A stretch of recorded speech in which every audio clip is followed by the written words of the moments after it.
What's going on, everybody? RJ Ochoa here from SB Nations, bloggingtheboys.com. Hope all is well wherever you are. Hope you're happy, safe, healthy, and that you are having yourself a very good week. I don't know how it is, but I trust that it is the best week that you have ever had. At least it should be, because that is what you deserve. I'm actually time traveling because this video is dropping on Thursday, July the 11th. Meanwhile, I'm recording it on Friday, July the 5th. I've been telling you in all the latest editions of our Dallas Cowboys roster breakdown series that I was recording a couple ahead of time. Traveling with my family, I wanted to make sure that everything was in the can and ready to go, because this series is of critical importance. It is our Dallas Cowboys roster breakdown series here on the Blog on the Boys YouTube channel, where if you have not subscribed, you are hurting my feelings. We are the most subscribed to individual team channel across all of the SB Nation universe, talking Dallas Cowboys 24/7, 365. That's literally my job, and it is one that I take very seriously. So subscribe, like the video,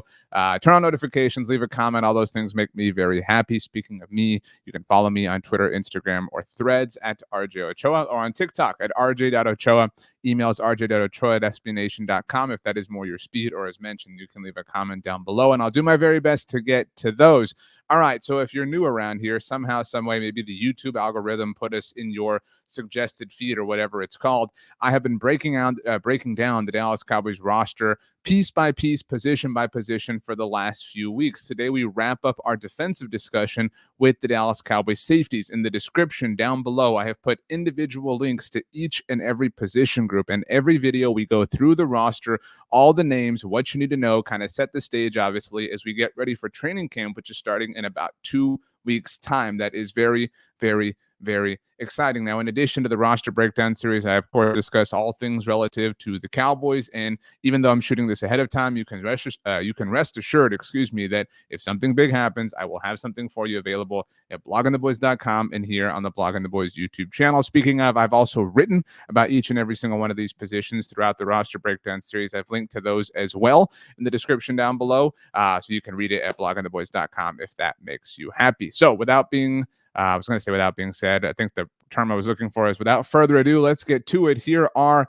the Dallas Cowboys safeties as they stand. These are my categories that I've made up. Starters, Donovan Wilson and Malik Hooker. Primary depth, Juanyeh Thomas, Izzy Mukuamu, Markquese back in the safety room, obviously, after the year at linebacker last year. The more category are names that are going to have a tougher time making the 53-man roster. Obviously, Sheldrick Redwine, Emily Johnson, and Julius Wood. So first things first, to kind of just set the stage here, it is so weird to feel confidence in Cowboy safeties. If you've been around for longer than, the literal answer would be 3 years.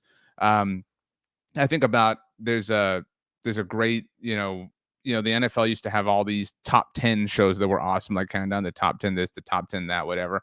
And I think one of them that I saw once was the top 10 biggest blowouts or something like that in Super Bowl history. And there was a feature being done, and Mike Zimmer, the great NFL columnist, was talking about Super Bowl 48 between the Seattle Seahawks and the Denver Broncos. And if you recall, that game was over pretty quick, and the Seahawks just poured it on. They ultimately won that game 43-8. And Mike Zimmer's talking about in the documentary or the production, he's saying that his son texted him in the middle of that game and said, "This Super Bowl sucks." And then Mike Zimmer responded to him and said, "Dude, they all used to be like this," talking about, the 80s and 90s. And that's kind of the way things were. So if you have, the point being is that for a while there, we had these really dramatic Super Bowls and whatever. And, it was kind of weird to have one be a blowout. So that being said, you may be used to the Dallas Cowboys safety room, as I make my transition back to the point here, being very good. You may be used to having players you can rely on and players you can trust. I'm not. You would never last in the asylum where they raised me. All right. I depended on players like Jeff Heath and Matt Johnson making the jump. I have seen some things, and I know some of you are with me in terms of relying on, just kind of down the roster names thriving at the safety position. But over the course of the last 3 years or so, which it's no coincidence that was obviously the Dan Quinn era, the Micah Parsons era, we have seen the Cowboys develop stars at the safety position. And Jaron Kearse is a name that's not on this roster right now, obviously, but so are, other names that we are going to talk about here in a second. But that being said, it's still a very strange world to live in, where we trust the safeties on the Dallas Cowboys. I just never would have thought that would have been the day. But that list obviously starts with number one, Donovan Wilson, fighting Texas Aggie, who is the enforcer on this team. I think there's no question about that at this point in time. Dono is just a really physical player and somebody who is going to make sure that if you obviously get past the Cowboys' middle portion of their defense, that you're going to pay a price to do so. And where I'm excited about and interested in Donovan Wilson and what this season is going to potentially bring for him is that we have seen safeties thrive under Mike Zimmer. More specifically, we have seen enforcer type safeties thrive. And you think about Mike Zimmer's last two stops, obviously, since last being the defensive coordinator for the Dallas Cowboys, as the head coach of the Minnesota Vikings, had Harrison Smith going on forever. And then obviously with the Cincinnati Bengals, they had so many great players. But Roy Williams, yes, the Roy Williams, former Dallas Cowboys safety Roy Williams, was incredible with the Cincinnati Bengals in the mid-early 2000s, ish, like 05-ish, whatever it was. That being said, if Donovan Wilson is anything like that under Mike Zimmer, I think it is a huge success. And Donovan Wilson has already been a huge success. And I tell you, I was certainly worried, and I know that we all generally are when things like this happen, that we might have seen a dip in play from Donovan last year after he got the extension or the new deal with the team. But no, and he is one of the players who I think we probably trust the most on the defense in general, let alone obviously at the safety position. So Donovan Wilson, awesome. I really have no more notes. Moving on, Malik Hooker. And again, I think that this whole era that we're seeing or experiencing is just so unique and so interesting, in that Malik Hooker was signed during Cowboys training camp 3 years ago in 2021. And I think when that happened, we've seen that happen from time to time, right? Like the Cowboys or whoever bring in a player and it's a name that I mean, Malik was a former first-round pick out of the Ohio State University. And so we kind of thought maybe this will work out, but you always reserve judgment, or you always are hesitant to hope, because it's, what are the odds you're going to sign somebody in training camp and they're going to turn into and develop into a legitimate player and a legitimate contributor for you? And that happened with Malik Hooker. In fact, so much so that the Cowboys gave him a new deal last year as well. And that's what really set, the stage for Donovan Wilson, Malik Hooker to be the top two safeties on the team, which is the point we're at now. The true center fielder of this team, I mean, wow. Again, that the Cowboys kind of turned him into something special is just a real testament to Malik Hooker, obviously, but to what they've had going on in their program. And I think that that's certainly notable and certainly commendable. And so that's an exciting thing to see. Now, I know recently, and it's a little bit, less recently for you, since this video is coming out 6 days from now when I'm recording it, Malik Hooker was in the news, the comments he had about Micah Parsons and their podcasting stuff. I don't have a strong take on that, but I think if you are looking for a positive spin, it could be that Malik Hooker is embracing his role as a leader on this team. And again, that's really looking for a positive spin. But nevertheless, it is good to see in that particular sense. So Donovan Wilson, Malik Hooker, I feel very, very, very good about. Moving on, Juanyeh Thomas has just been really, really good for the Cowboys over the last 2 years since going undrafted. And I'm so interested to see what the jump looks like in year 3. Now, obviously, Jaron Kearse is no longer part of the team. So, Juanyeh is going to, obviously have some more opportunities. But what will those opportunities look like? Those are definitely questions that I have. And I know I've said a lot throughout this series on the defensive side, and that's, obviously the last few videos, that we don't know how Mike Zimmer is going to view these things or value these things and how he's going to view these players. And that's true. And I know that sounds like a cop-out, but it's just the reality of the situation. This is a team with a new defensive coordinator. So the defensive philosophies can be traced obviously back to the way Zimmer worked in Minnesota and Cincinnati, and even all the way back to Dallas. And we've seen great safety play under him before as well. I know I mentioned Roy Williams, but certainly Darren Woodson, who should be in the Pro Football Hall of Fame. But Juanyeh Thomas is the kind of player who will, take that inch that you give him and turn it into a mile. And so I'm very excited to see how his opportunities continue to grow in 2024, because I certainly trust him to thrive as well, which again is strange. I mean, we're talking about the third name on this list, and I still feel very good. That's just the way life has been for the Dallas Cowboys at the safety position in recent history. But moving on, Izzy Mukuamu, I think it's unfortunate when the Cowboys have players that they know or believe can do different things. And I know I said it's unfortunate. It's a weird thing, but it doesn't allow a player to necessarily thrive or find stability at one specific position. And we've seen Izzy Mukuamu in the past play some nickel corner and do it, really well. But I think that we all would put him in the safety discussion, which is why I've included him here today.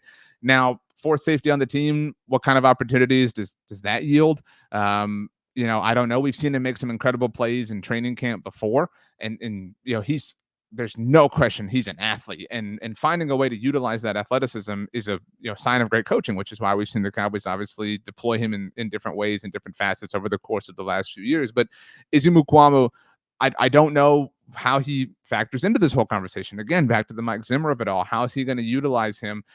Where will those opportunities come from? I simply do not know at this point in time, but I'm very anxious to find out. Last name we're going to talk about individually, and that's Markquese, who's moving back to the safety position after playing linebacker last year, obviously. And this is an exacerbated issue that, the one that we just talked about with Izzy Mukuamu. I don't know how much it's going to hurt Markquese that he played linebacker basically last year and that Mike Zimmer's coming in, right? He's a world-class athlete. And so, moving positions is not as difficult for him as it would be for you or I, but it is a difficult thing. And doing that in the first year of a defensive coordinator, you just don't know how he's going to feel about it, what the system's going to be overall. Jaron Kearse may be out of the fold, and maybe the Cowboys will still utilize that role a little bit. And if they do, there's no question that Markquese, can fit it nicely. But will we see him play some traditional safety on a permanent basis? I don't know. I mean, these are questions that I have, which is the whole point of this roster breakdown series, is to kind of figure things out, the state of things, how we feel moving into training camp. And so I'm very anxious to see how the Cowboys utilize Markquese once they get to Oxnard consistently, where he lines up, how often he lines up, et cetera, because he's a valuable player. There's no doubt about that. It's just a matter of finding the best spot to utilize him, which isn't necessarily as a linebacker going up against tight ends in a playoff game against a very hungry Green Bay Packers team. We learned that lesson last year. So that is, those are the 5 positions or 5 players within the position group that we wanted to discuss in specific detail here. Sheldrick, Redwine, Emily Johnson, Julius Wood, as mentioned. Bit of an uphill battle to make the 53-man roster, but there are 5 names here, as noted: Donovan Wilson, Malik Hooker, Juanyeh Thomas, Izzy Mukuamu, and Markquese that I feel really good about, and I think that you feel really good about. I think this is one of the positions with the highest floors of the entire roster. And again, that we're talking about the safety group, with that being the case, is just an amazing thing. It speaks to where we've kind of come, where this team has kind of come, and it's been a fun ride to be a part of, obviously. So how Mike Zimmer ultimately uses them is still a question, but that question really only applies, I think, to Juanyeh Thomas in terms of how much he's utilized. And as far as Izzy Mukuamu and Markquese are concerned, where they're utilized and how often they're utilized. So those are things that I'm definitely going to be interested in figuring out over the course of training camp and certainly the preseason to a smaller degree. But yeah, that rounds up our defensive portion of the Dallas Cowboys roster breakdown series that we've been doing for a few weeks now. So offense is done, defense is done. This is the safety video. You can go look in the description, like I said, and see any of the links to any other defensive video or any other offensive video. But we're not done yet. We still have a few more things to discuss up next Tuesday, because these come out every Tuesday and Thursday. We're going to be talking about the Dallas Cowboys specialists, Brandon Aubrey, baby, Brian Anger. Don't worry, we've got room in the roster breakdown series for you as well. We're not going to let you go by without some discussion and some analysis. If you haven't yet, please consider subscribing here to the Blog and the Boys YouTube channel. We are the most subscribed to individual team channel across all of the SB Nation network, SB Nation universe. It means a lot to us that you have made us number one. We really, really, really appreciate that. My name is RJ Ochoa. If you're interested in what I do and want more of it on a regular basis outside of YouTube, you can follow me on Twitter, Instagram, or Threads at RJ Ochoa, or on TikTok at RJ.Ochoa. I've been having miniature versions of these roster breakdown series, by the way, on Instagram and TikTok as well. If you're interested in those, yeah, hey, whatever.